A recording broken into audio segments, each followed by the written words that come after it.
প্রাক্তন বিধায়ক ও তৃণমূল নেতা ধৃত সব্যসাচী দত্ত সম্পর্কে একের পর এক চাঞ্চল্যকর তথ্য সামনে আনছে ইডি।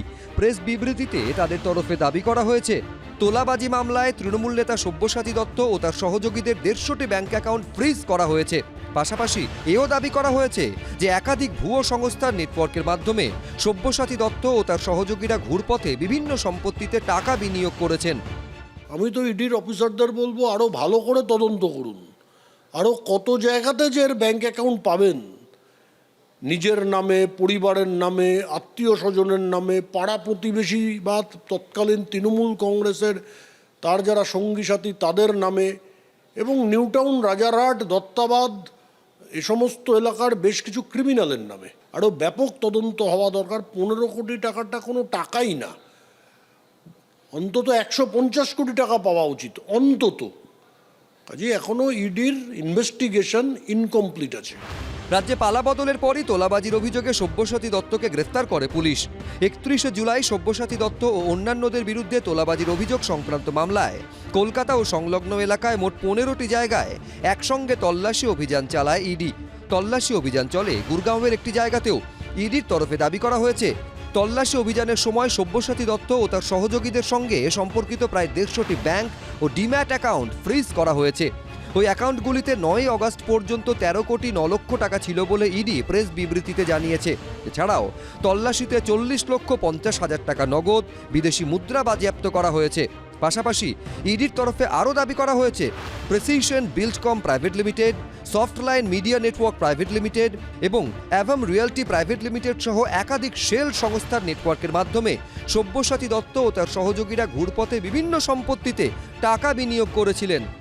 এই ধরনের তো খবর বাজারে চালিয়ে দিলে হবে না। ওদের পুলিশ, ওদের প্রশাসন, ওরা আজকে রয়েছে, আইন ব্যবস্থা ওদের, আইন শৃঙ্খলা ওদের, ওরা তদন্ত করছে, রাজ্য পুলিশ ওদের, সিবিআই ওদের, ইডি ওদের, ইনকাম ট্যাক্স ওদের। এতগুলো এজেন্সি থাকার পরে কেবলমাত্র হাওয়ায় খবর ভাসিয়ে দিলে হবে না। যদি কোনো খবর থাকে আইনের প্রসেসে এগোতে হবে। আমরা we are all creatures of law, আইনে যা আছে আইনে ফেস করা হবে। কোন পথে গড়ায় তদন্ত, মামলার শেষ অবধি কি উঠে আসবে, নজর ভবিষ্যতের দিকে। আবির দত্ত, ব্রতদীপ ভট্টাচার্য, এবিপি আনন্দ। কারুর অভিযোগ, তালিকায় নাম থাকার পরেও মেলেনি আবাসের বাড়ি। কেউ বলছেন বিগত 15 বছরে পাননি কোনো সরকারি সুযোগ সুবিধে। পালাবদলের পর 2 জেলায় আবাস প্রকল্পে তৃণমূল জমানায় দুর্নীতির অভিযোগ উঠল। কল্যাণপুর পঞ্চায়েতের কর্মীদের লক্ষ্য করে ছোড়া হলো ডিম, উঠল চোর স্লোগান।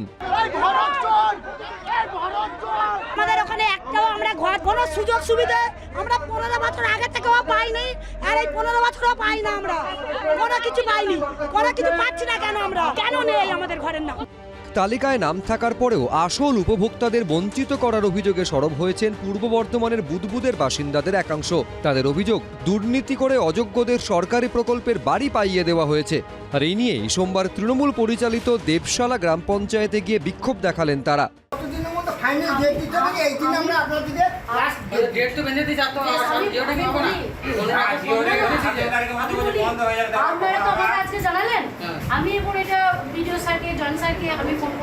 আমার এই বাড়ি কাঁচা মাটির বাড়ি সার্ভে করতে এলো, ওরা সার্ভে করতে এসে বললো যে তোমার বাড়ি হয়ে গেছে, তুমি আর পাবে না। আমার বাড়ি হয়নি। ঘর এসেছিল, ঘর লোকে ঘর নিয়ে আমাদের ঘর আমরা পাই, আমাদের নামে এসেছে, লোক পেয়ে গেছে।